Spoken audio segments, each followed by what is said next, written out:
Rajab oyining boshida ro'za tutish borasida Nabiy sallallohu alayhi va sallamdan biror bir rivoyat sobit bo'lganmi? Bu borada Nabiy sallallohu alayhi va sallamdan biror bir dalil sobit bo'lganini men bilmayman. Lekin shu o'rinda boshqa bir savol tug'iladi. Ya'ni Rajab oyida ko'proq nafl ro'za tutish mustahabmi yoki bu oyda ko'proq ro'za tutish mustahab emasmi? Jumhur ulamolar bu oyda ko'proq ro'za tutish mustahab deydilar. Bunga ularning dalillari quyidagicha. Birinchidan, bu oy urush harom qilingan 4 ta oyning biridir. Alloh taolo Qur'oni Karimda bunday deb marhamat qiladi. Albatta, Allohning huzurida oylarning soni, Allohning huzurida osmonlar va yerni yaratgan kuni 12 oy qilib belgilangan. Ulardan 4 tasi urush harom qilingan oylardir. Mana shu to'g'ri dindir. Bu oylarda o'zingizga zulm qilmanglar.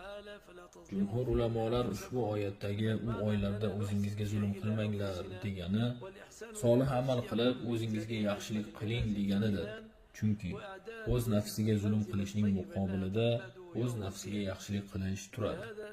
O'z nafsiga yaxshilik qilish esa o'ziga jannatning eng go'zal maskanlaridan joy hozirlab qo'yish bilan bo'ladi deyishgan.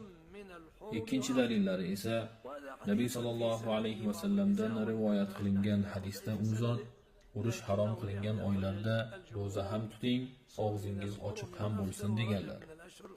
Bu hadisning sanadida ba'zi ixtiloflar bor bo'lib, men garchi bu hadisni zaif degan fikrga moyil bo'lsam-da, lekin bu jumhur ulamolarning dalillaridan biri hisoblanadi. Rajab oyi esa urush harom qilingan oylardan biri hisoblanadi.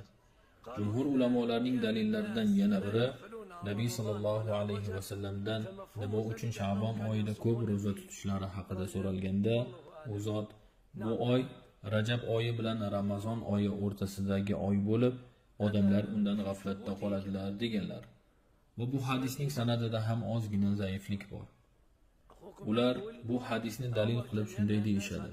Modomiki odamlar Ramazon oyidan hamda Rajab oyidan g'aflatda qolmas ekanlar, demak ular Rajab oyida ham ro'za tutishar ekan degan ma'no tushuniladi.